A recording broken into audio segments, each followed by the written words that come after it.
Hey guys, and welcome back to Vino Wonders. So today I'm going to be doing my reading wrap-up for the past few months. On my Instagram, I did a poll asking what you guys would like to see earlier, like this video or a library book haul, and this one won, which is why it's going up first. But if you voted for the other one, don't worry, it will be up this week as well. Okay, so over the past few months, the work that I've been reading has been mostly critical and academic, and I won't be talking about those in this wrap up because I want to save it for more discussion type videos and for more informative type of videos like my Elements of Fiction series that I started years ago, but I swear to God I will finish this year.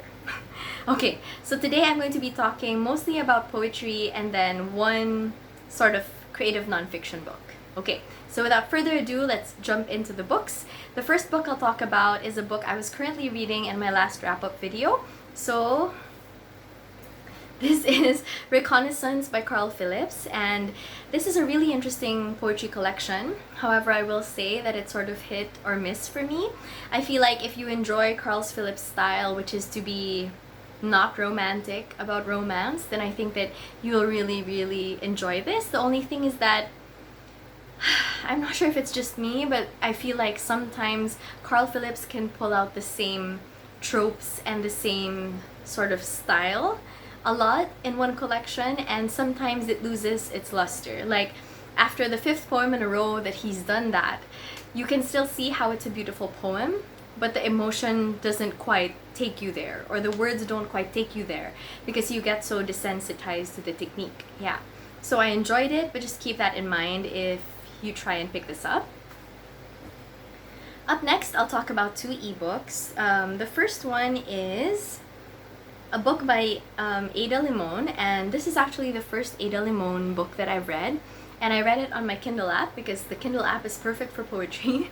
And okay, so this poetry collection is called Bright Dead Things, and it's really interesting because it sort of talks about Ada Limon's move from the city to the country. So it's called Bright Dead Things because a lot of it has to do with meditations on wildlife and nature, and I really enjoyed that because I live in the city and I feel like nature and wildlife are so exotic to me. It's like, wow, what's that? And so because of that, like I found this book really fascinating, and I think that the way Ada Limon writes about wildlife makes you want to be there, like even if you don't particularly enjoy the outdoors or you don't particularly enjoy nature. The only thing that I will say about this collection that might have kept me from enjoying this 100% is that it's not the kind of collection that makes you want to finish it in one go, if that makes any sense. Like I didn't feel this impulse to keep going until the end. I read this over a span of like 2 months or so. Yeah, so just keep that in mind. I think it's because the pace of the poems can be like super languid sometimes, and I'm not saying it's a bad thing, but it's just maybe that kept it from being super impactful.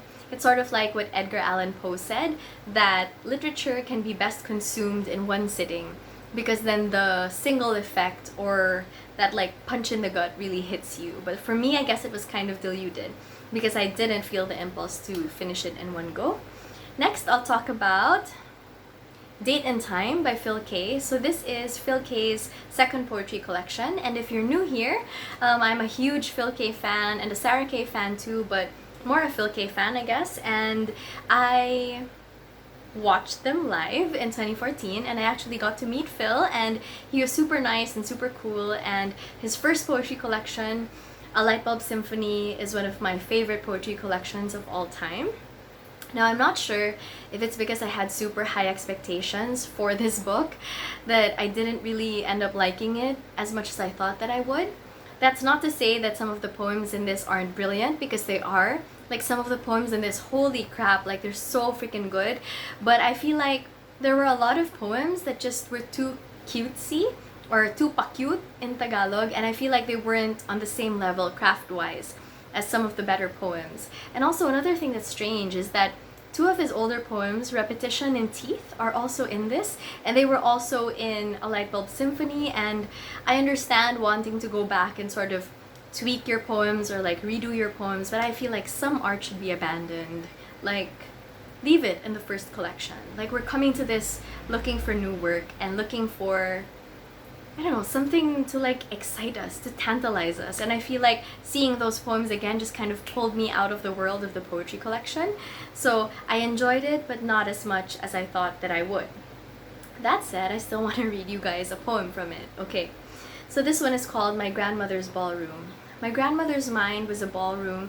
Inside were her memories, each one dressed for a celebration. The man in the white blazer on the dance floor is the memory of her wedding day. He never stops dancing, that memory there in the long purple dress, staring out the window, the day my father left for college. The small one slumped there, staring at his food, the day she got her first cavity filled. My grandmother's ballroom, always in motion. My grandmother used to tell me stories. Philip, remember the time you and I made strawberry jam? I pretend I do not, so I can hear it again. Well, you were 8 years old. In my grandmother's ballroom, a woman in a red gown with mistletoe eyebrows clears her throat, carefully kisses fork to wine glass, tells a story of a boy and his grandmother, how they picked the reddest strawberries in the store, how they made so much jam they ate until it was summer again, each time the boy thinking, my Nama and I made this. It happened slowly at first. There are things we can forget and no one misses.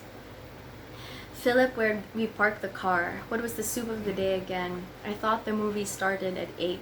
In my grandmother's ballroom, jubilant chaos, her memories drunk on a wine they had not tasted before, a cancer no one understood. What's your father's phone number? We went to Hawaii together. It's your birthday. The memories slurring their words as they stagger on the dance floor, lifting their glasses for more. What day is this? Why am I in the hospital? Where is my hair? The last time we visited, she could not speak, eyes closed. Nama, remember the time you and I made strawberry jam. No, well, let me tell you. And Nama, silently in bed, squeezes my hand. Somewhere, a woman in a red dress, feet blistered, still dancing, taken by the music. Just wow. So haunting, so beautiful. Ballrooms and dancing, like celebration as a metaphor for slowly losing the memories that you loved. Like, holy shit, that's beautiful. And I really, really wish that all of the poems in this collection had been on that level. So yeah, that's all I'll say about that. Still worth picking up though, don't get me wrong. Okay, so last but not the least for poetry, this is Colonies by Tomasz Rozycki.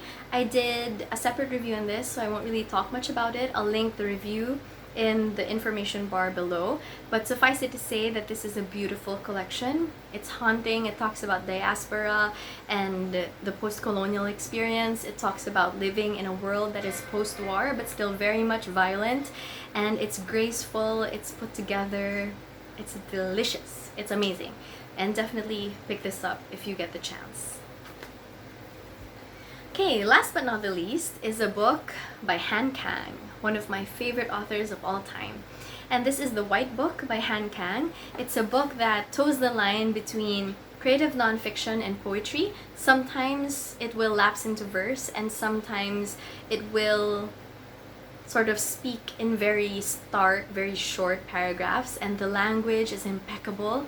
Like, oh my god, both Kang and Deborah Smith did an amazing job with this book. It's super haunting and super sad without necessarily fetishizing that sadness, if it makes sense. Like, this book is Kang's meditation on her mother's first child, who she lost on the same day that the child was born, and it sort of talks about living in the shadow of this person who had died and always wondering about the what if. Like, it's amazing. Like, she writes, or rather invents, a life for her would have been sister, or her sister, I suppose, her sister had she survived, rather.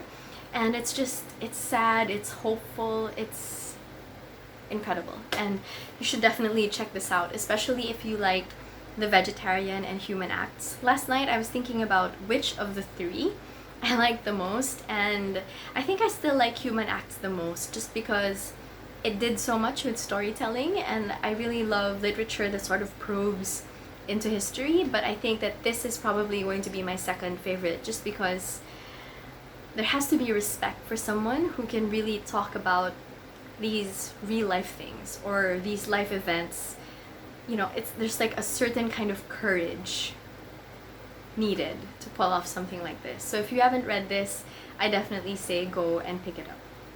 Okay, so that's all for this video. Thank you guys so much for watching. Don't forget to like this video if you liked it and subscribe if you haven't already. I'll see you guys next time. Bye!